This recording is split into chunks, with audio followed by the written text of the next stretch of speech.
अस्सलाम वालेकुम, मेरा नाम है सदस मिर्ज़ा और आप देख रहे हैं मेरा यूट्यूब चैनल। आप सबसे पहले इस वीडियो को लाइक करें और कमेंट कर दें, और अगर चैनल को सब्सक्राइब नहीं किया तो चैनल को भी सब्सक्राइब करके इसको अपने दोस्तों से ज़रूर शेयर करें। बहुत सारे लोग जो है वो ये सवाल करते हैं क्या इलेक्शन होंगे या नहीं होंगे। ये सबसे बड़ा एक सवाल है, क्योंकि अभी किसी किस्म की कोई गवर्नमेंट की तरफ से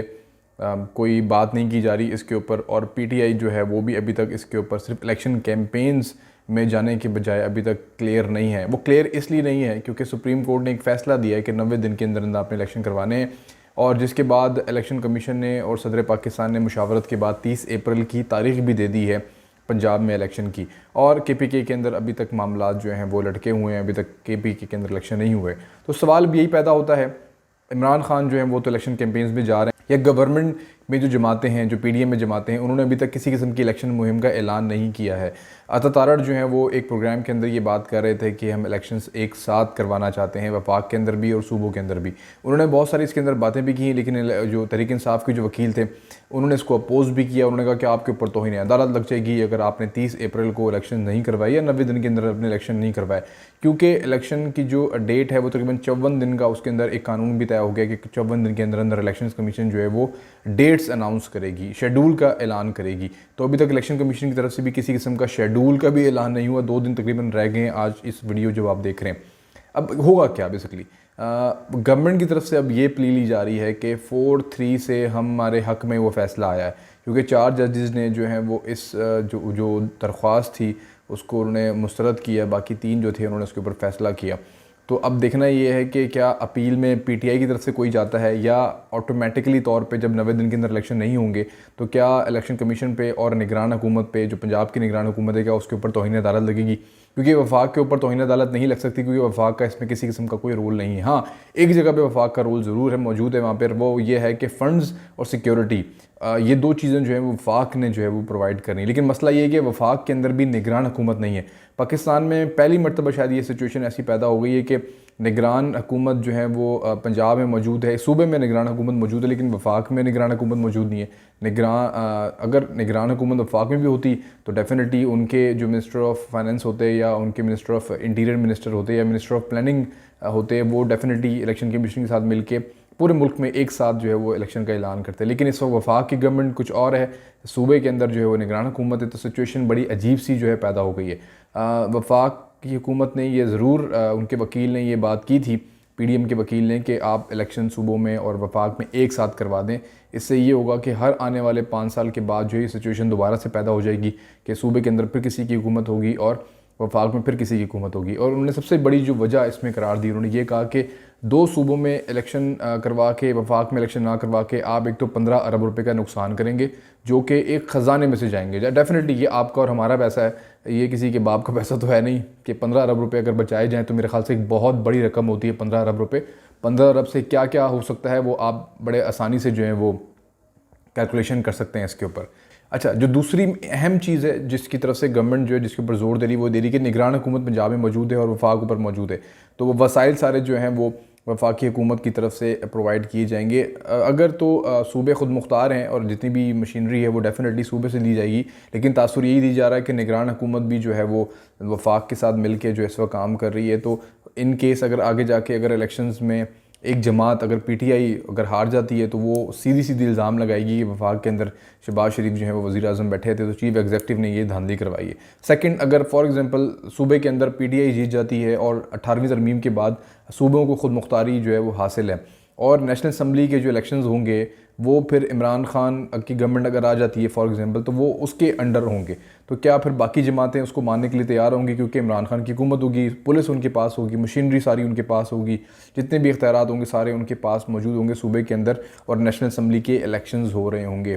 तो वहाँ पर एक बहुत बड़ा जो है वो फिर गैप क्रिएट हो सकता है गवर्नमेंट के दरमियान और अपोजिशन के दरमियान, और फिर ये सिलसिला लंबा चलेगा और ये कहीं रुकने का नाम नहीं लेगा, और पाकिस्तान की स्टेबिलिटी फिर दोबारा दाव पे लग जाएगी। तो मेरे ख्याल से इसका सबसे आसान हल यही है, और जो क्योंकि सुप्रीम कोर्ट ने भी पैरा नंबर 14 में अपने फैसले में ये बात की है कि इन केस अगर इलेक्शन इस टाइम पे नहीं होते, अगर 90 दिन के अंदर इलेक्शन नहीं होते, तो फिर आप कोई मिनिमम जो है वो टाइम या कोई बेर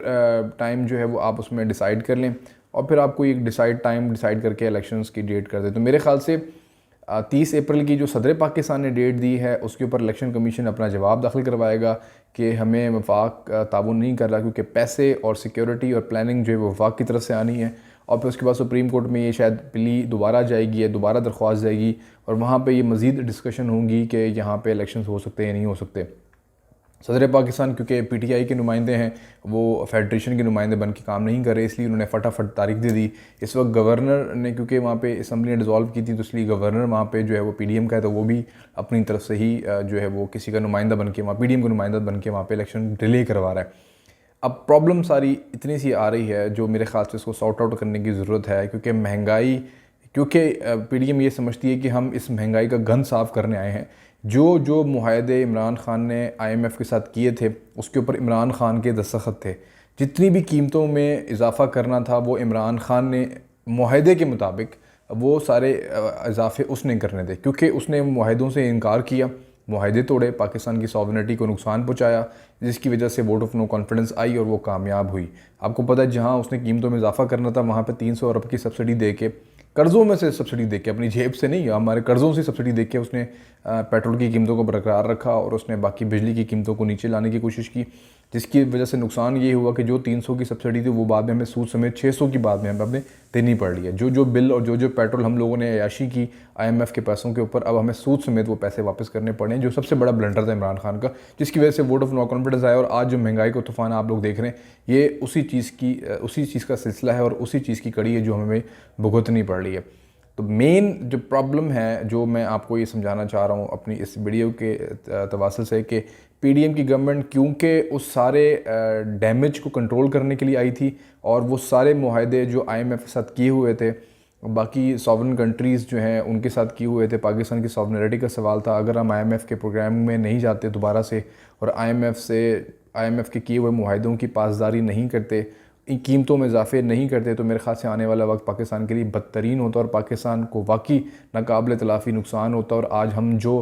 हालत पाकिस्तान की इस वक्त देख रहे हैं, ये हमें उस वक्त, मतलब अगर ये चीज़ें ना हुई होती तो हम इस दौर को याद करके हम ये कह रहे होते कि हम शायद जन्नत में रह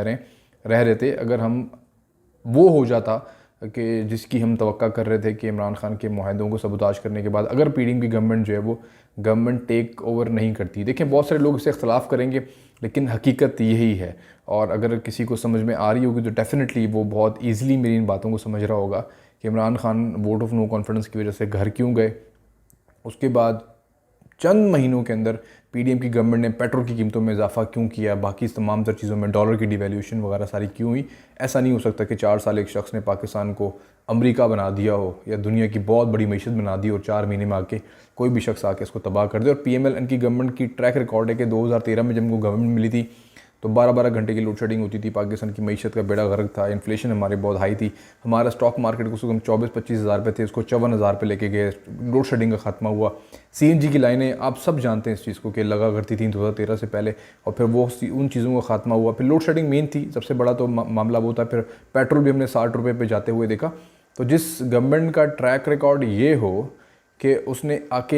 एक ख़राब मुल्क को ठीक किया हो, तो हम उसके ऊपर तो हम इल्ज़ाम नहीं लगा सकते कि 3 से 4 महीने के अंदर उन्होंने पाकिस्तान का बेड़ा गर्क कर दिया। डेफिनेटली ये बेड़ा गर्क पिछले 3-4 साल से लगातार तरीके से पाकिस्तान की बैंड बजाई जा रही थी, तो उसका हमें बाद में आके असर नज़र आया। इसी वजह से पीडीएम ये चाहती है कि अगर हम लोग डैमेज कंट्रोल किया हम लोगों ने, और हमने आके सारी प्राइसेस में इजाफा किया और हमें महंगाई मजबूरन ये करनी पड़ी क्योंकि पिछली गवर्नमेंट ने ये, क्योंकि दुनिया जो है वो ये नहीं देखती कि इमरान खान कौन है, नवाज शरीफ कौन है, वो कहती है कि इस मुल्क ने हमसे मुआहदे किए थे, हम आपकी मजबूरी को इस तरह से नहीं देख सकते कि आपके पिछली गवर्नमेंट में कोई बंदा नालायक था तो वो इस मुल्क का बेड़ा गर्क करके चला गया तो काइंडली हमें माफ़ कर दो। ऐसा नहीं होता। तो आपके मुआहदे रियासत के साथ होते हैं और रियासत के अंदर चेहरे बदलते रहते हैं, लेकिन मुआहदे कायम रहते हैं। अब शहबाज शरीफ और पीडीएम की जो गवर्नमेंट है उनको ये तमाम तर चीज़ें अब किस तरह से वो देखते हैं, क्या वो इतनी महंगाई के बाद, क्योंकि हर आदमी इस चीज़ को नहीं समझता कि ये कसूर किसका है। डेफिनेटली पीएमएल का जो वोटर है शायद वो मानने के लिए तैयार हो जाए कि ठीक है ये कसूर इनका नहीं है और यही ठीक करेंगे, और हमें इन्हीं पे भरोसा है अल्लाह के बाद कि ये लोग ठीक करेंगे। लेकिन बहुत सारे ऐसे लोग होते हैं जिन तक ये बात नहीं पहुंचती, तो उनका वोट तो डेफिनेटली ऐसा जाएगा कि वो कहेंगे कि इमरान खान का दौर ज़्यादा बेहतर था तो हमें इमरान खान को दोबारा वोट देना चाहिए। ये नुकसान इस गवर्नमेंट को हो सकता है। तो इस बेसिस के ऊपर ये इलेक्शन में नहीं जाएंगे और इलेक्शन में इनको जाना भी नहीं चाहिए। असूलन तो मेरे ख़्याल से अगर ये इन्होंने आके डैमेज कंट्रोल किया है और पाकिस्तान में बाकी रियासत को बचाया है अपनी सियासत को दाव पे लगा के, तो मेरे ख़्याल से इलेक्शंस अपने वक्त पे होने चाहिए, लेकिन सूबों में और वफाक में एक साथ होने चाहिए और कम से कम 1 से 1.5 साल का वक्त मज़ीद इस गवर्नमेंट को मिलना चाहिए। अब देखते हैं, गवर्नमेंट मेरे ख्याल से इलेक्शंस की तरफ नहीं जा रही। मैंने आपको जो डिटेल बाइट बताई सारी, कि मैंने अब तक जितना भी रीड किया है इस गवर्नमेंट के नुमाइंदों को, वो इलेक्शंस करवाने के मूड में बिल्कुल नज़र नहीं आ रहे और वो वफाक के और सूबों के एक साथ इलेक्शन करवाने में ही ज़्यादा अपने आप की बेहतरी देख रहे हैं और इस मुल्क की बेहतरी देख रहे हैं। आने वाले वक्त में देखते हैं किस किस पे तौहीन अदालत लगती है या कौन इलेक्शन नहीं करवाता। तो बाकी मज़ीद वीडियोस जो हैं वो मैं बनाता रहूँगा और जो जो टॉपिक्स नए नए आते रहेंगे उसके ऊपर वीडियो बनाते रहेंगे। लेकिन ये एक अहम सवाल था कि इलेक्शंस होंगे या नहीं होंगे, इसके ऊपर मैंने अपनी राय का इज़हार किया। मैं हूं असद एस मिर्ज़ा। मेरे चैनल को सब्सक्राइब ज़रूर करें और लाइक करें और इंशाअल्लाह ताला मज़ीद इस तरह की वीडियोज़ जो हैं वो अब आपको मिलती रहेंगी। अल्लाह हाफ़िज़।